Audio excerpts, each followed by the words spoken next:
je suis heureuse de vous retrouver aujourd'hui pour un nouveau temps de partage. Un partage intemporel et que je vous fais dans les énergies de cette pleine lune en Scorpion. Pleine lune, donc nous sommes le 6 mai, pleine lune qui était à son apogée hier le 5 mai. J'espère que vous allez bien au milieu de ces énergies qui... si vous avez de la difficulté à être dans le lâcher prise, peuvent être très douloureuses. Nous sommes vraiment à un moment clé de nos vies et de l'humanité. Vraiment avec des choses qui viennent nous chercher dans nos vies respectives, où nous en sommes sur notre chemin et de ce que nous sommes venus incarner, de ce que nous sommes venus expérimenter, chacun au sein du collectif. Et plus on est dans la recherche du contrôle, plus c'est souffrant, puisque on va à l'encontre du processus. C'est comme si, en fait, j'ai l'image, là on me montre des saumons. Donc pour le saumon, c'est tout à fait naturel de remonter le courant, de remonter la rivière. Mais ce sont les seuls poissons qui peuvent faire ça. Prenez un autre poisson n'arrivera pas à le faire. Donc ce que ça nous dit, c'est que si vous essayez de nager à contre-courant, eh bien vous allez vous épuiser et possiblement vous noyer. Alors, c'est une image, hein, nous sommes bien d'accord. Mais il y a vraiment cette invitation à laisser faire. Je ne sais pas si vous avez lu le post que j'ai fait hier, justement, par rapport à ce qui était en train d'œuvrer en termes de process dans ces énergies de pleine lune et comment on peut être dans cette renaissance. Et c'est vraiment être dans la confiance du fœtus qui passe ces 9 mois de gestation. Alors 9 mois, effectivement, quand la grossesse arrive au terme, il y a des enfants qui naissent prématurément, mais pour la plupart d'entre nous, 9 mois pendant lesquels vous avez flotté dans la cavité utérine, vous avez flotté dans ce liquide amniotique. Et vous étiez relié, comme un cosmonaute, hein, vous étiez relié par le cordon ombilical à votre mère et vous flottiez en sécurité, hop, relié à la base de votre mère. Et donc, vous pouviez faire des allers-retours et revenir toujours, rentrer à la base, comme le cosmonaute, rentrer à la base en sécurité. Pour autant, vous ne saviez pas ce qui vous attendait, vous ne saviez pas ce qui allait se passer. Vous étiez dans ce temps de gestation où vous vous êtes pas occupé du process. Et là, finalement, c'est exactement la même chose. C'est comment nous acceptons, d'être dans ce flot énergétique du moment et de suivre ce process de gestation. Et de ce cycle aussi que nous avons déjà vécu, déjà plein de fois au cours de cette vie, on va parler de cette vie, voilà, process que vous avez déjà vécu plein de fois au cours de cette vie, où effectivement il y a eu la notion de naissance, et puis de passage, et puis de mort. Et on repart pour un cycle. Donc en fait, plus vous allez être dans ce lâcher prise, dans cette confiance de ce qui se fait naturellement, et mieux vous allez vivre en fait cette métamorphose, parce que c'est une réelle métamorphose. Donc c'est finalement d'accepter tout ce qui se présente. J'ai mal dans le corps, ok, je prends soin de moi, peut-être que je me masse, peut-être que je prends une bonne douche, peut-être que je prends un bain, peut-être simplement je vais m'allonger ou faire quelques exercices, quelques étirements. Je suis fatiguée, ok, je suis fatiguée, je prends du repos, je m'allonge, peut-être avec un livre, à écouter de la musique, à méditer, peu importe, ou je dors. J'écoute mes besoins physiologiques, boire beaucoup, parce qu'en ce moment, dans les énergies du Scorpion, nous sommes en train d'éliminer nos poisons. Et quand je vous dis nos poisons, c'est tous les poisons, toutes les toxines, vraiment, qui viennent nous polluer. Alors que ce soit en termes de poisons que l'on ingère sur le plan ou de l'alimentation, ou parce que je fume, ou parce que je prends des médicaments, ou parce que j'inhale des produits, peu importe, vous voyez comment ça vous parle. Mais il y a aussi tout ce que j'ingère en termes de, tiens, l'autre il m'a dit ça, bing, je l'ai pris pour moi, en termes de pensée aussi, les pensées que j'ai, tout ce que j'ai du mal à digérer, hein, de ce qui se passe, de ce que je vis, tout ça. Donc tout ça, ce sont des poisons. Et en ce moment, vraiment, le scorpion est à l'œuvre pour nettoyer tous ces poisons. Donc, c'est vraiment retrouver un esprit sain dans un corps sain. C'est vraiment ça. Donc, en ce moment, tout est à l'œuvre vraiment pour nous purifier, nous nettoyer et nous permettre de reconnecter à notre essence originelle, qui est pure, qui est vraiment pure. Donc, il est évident que si vous allez à l'encontre de ça, eh ben, ces poisons vont continuer à œuvrer dans votre corps, dans votre esprit, dans votre organisme, et ben, que nécessairement vous risquez d'avoir des complications sur le plan de votre santé mentale, votre santé émotionnelle, votre santé physique. Donc plus vous allez être dans l'acceptation de vous dire ok, moi j'accepte ce nettoyage, et plus vous allez en fait y participer, plus les choses vont se passer tranquillement. Donc voilà, il y a la notion de boire aussi, voilà, de vraiment d'écouter tout ce que votre corps vous dit, d'être dans cette écoute. C'est vraiment fondamental pour que vous viviez au mieux ces quelques jours qui sont vraiment très puissants. Puis après on part sur un nouveau cycle, donc on va rester dans ces énergies. Bref, donc aujourd'hui je viens vous faire un partage par rapport à une suite, un échange très riche que j'ai eu hier. Je lui fais un bisou d'ailleurs si elle écoute cette guidance sans s'endormir, parce qu'elle fait partie du Club Marmotte. Nous avons eu un échange très riche autour de la notion de problème. Et j'aime ces échanges, et puis j'aime parce que ça m'a amené à... J'ai reçu plein de choses cette nuit, ça a infusé par rapport à ça, ça a vraiment... c'est pour ça que je vous retrouve ce matin, pour vous partager ce que je comprends. Alors c'est toujours très modestement, hein, c'est des partages d'expériences, de compréhension, pour vous partager ma vérité du moment. Voilà, alors comme je vous le dis souvent, hein, vérité du moment, je le dis à chaque fois parce que ce que je vous dis aujourd'hui, eh ben, assurément dans quelques temps, j'aurai une autre approche de la notion de problème. Voilà, parce que nous sommes en constante évolution. Donc aujourd'hui, je vous partage cette vérité, voilà, sachant que c'est la vérité du moment. Autour donc de la notion de problème. Alors le problème, qu'est-ce que c'est? Et est-ce que le problème, ça existe vraiment? Depuis que nous sommes enfants, on nous apprend à résoudre des problèmes. D'ailleurs, à l'école, hein, qui ne se souvient pas du train qui part à telle heure et qui arrive à telle heure, machin, de la baignoire qui se remplit, machin, si, goutte à goutte, si, tout ça, enfin, bon, tous ces trucs-là. Moi qui m'ont toujours saoulé, que j'ai jamais compris, enfin, je voyais pas l'intérêt de faire ces calculs. Et aujourd'hui, je comprends pourquoi je ne voyais pas l'intérêt de faire ces calculs. Mais est-ce que ça pose un problème que le train qui part à telle heure et qui passe par Bab el Oued arrive à telle heure là-bas?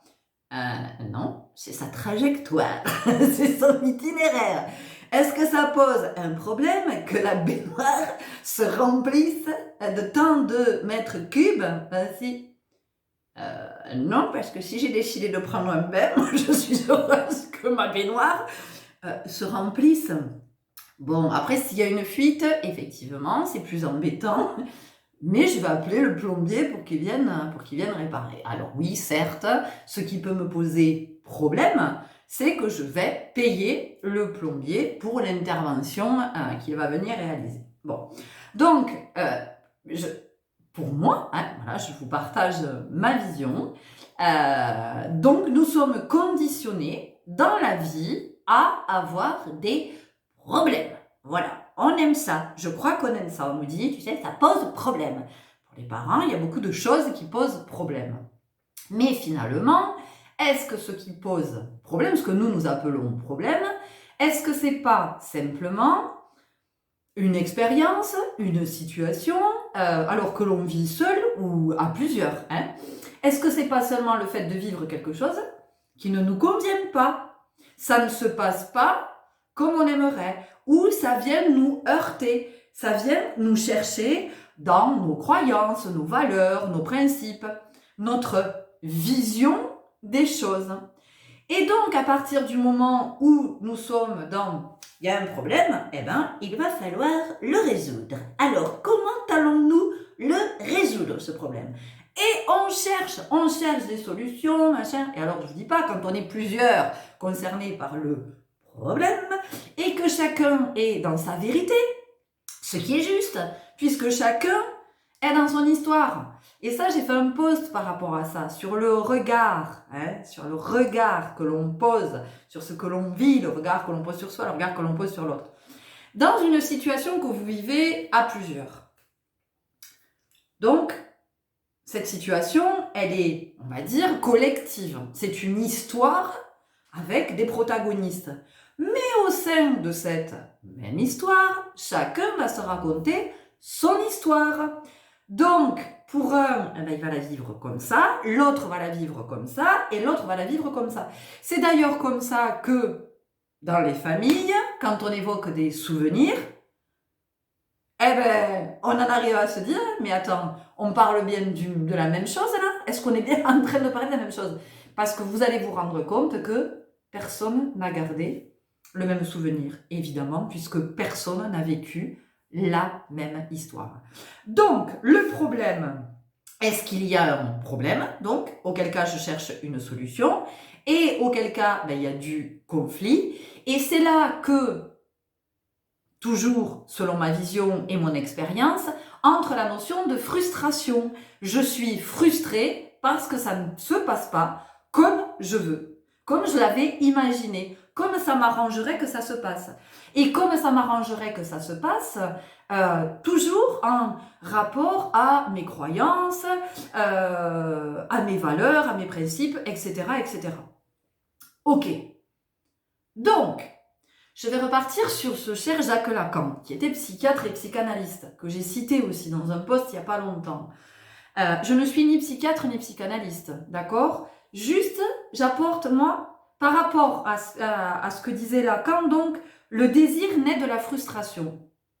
Là aussi, le désir naît de la frustration, c'est, alors, probablement parce que je ne suis pas psychanalyste, que je n'ai jamais compris cette phrase. Elle ne m'a jamais parlé, d'aussi loin que je me souvienne. Et je vous assure que j'ai cherché. Je l'ai tournée dans tous les sens. Je suis allée explorer plein de pistes. Alors, probablement pas assez pour que j'entende ce que M. Lacan souhaitait nous dire à travers ce propos. Mais le désir naît de la frustration. Mais à un moment donné, si quand on est enfant, la frustration n'est pas accompagnée d'une prise de conscience. Comment le désir peut-il naître? Parce que quand je suis dans la frustration, je suis dans quelque chose de très égotique. Ma part blessée n'est pas satisfaite que ça ne se passe pas comme elle voudrait, justement parce qu'elle est blessée.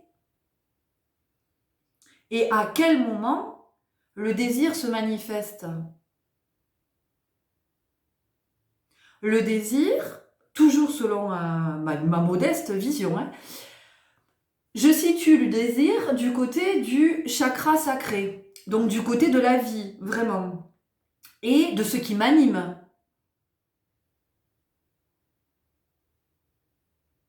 Et donc pour moi, ça ne se situe pas au niveau de l'ego.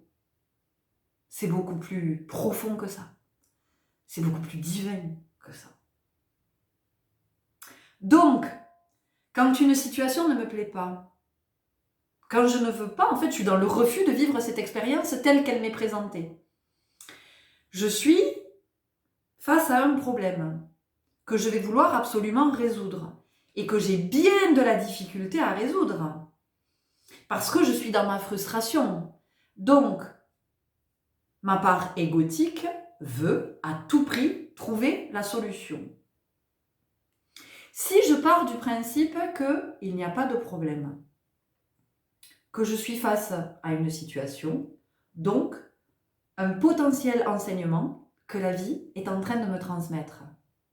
Du coup, je vais regarder la situation telle qu'elle est, en disant « ça j'aime pas, ça me mâchait ». Et oui, mais pourquoi?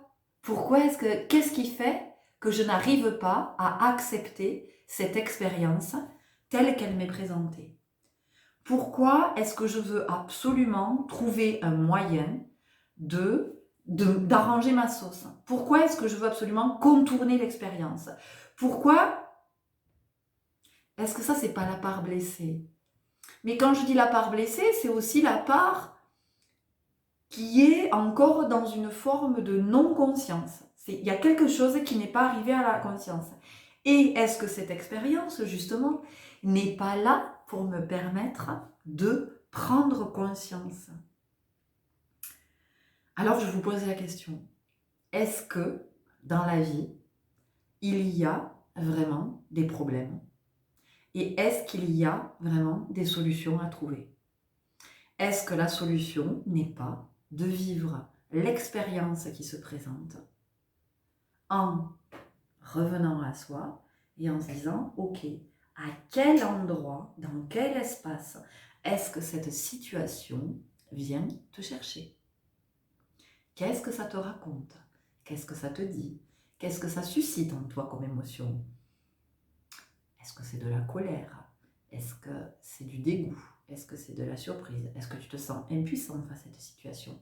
Est-ce que tu sens que c'est injuste? Est-ce que c'est ça? Je crois. Voilà, c'est encore une fois, c'est ma croyance. C'est ça que j'avais envie de vous partager ce matin. Parce qu'en fait, l'image qui m'est venue hier quand j'ai eu cet échange avec cette belle âme, c'était que quand on est avec un tiers, la situation pose problème, d'accord? On est deux. Qu'est-ce qui va se passer? Il y a la notion de vouloir absolument résoudre le problème. Donc, le problème on va dire que le problème, on va le présenter comme ça, va former un nœud, d'accord? Et comme chacun est dans sa vérité, chacun est dans sa vision de la situation, de ce problème qu'il faut absolument résoudre, qu'est-ce qui va se passer? Généralement, on ne va pas dans le même sens. Donc, le nœud, imaginez un nœud avec une corde de chaque côté. C'est la corde qui a fait le nœud. Et de chaque côté, chacun va tirer à lui. Ben oui, puisqu'il va être, lui, dans sa propre histoire, avec ses croyances, sa vérité, tout ça, tout ça. Donc, qu'est-ce qui se passe? Plus chacun va amener la corde à lui, plus le nœud va se serrer. Donc, peu de chance que ce problème soit résolu. Alors que si, sur les deux, il y en a au moins un qui est dans cette approche de « Ok, en fait, qu'est-ce que j'observe de la situation? Et moi, qu'est-ce que ça me dit? Et comment je vis cette situation ?»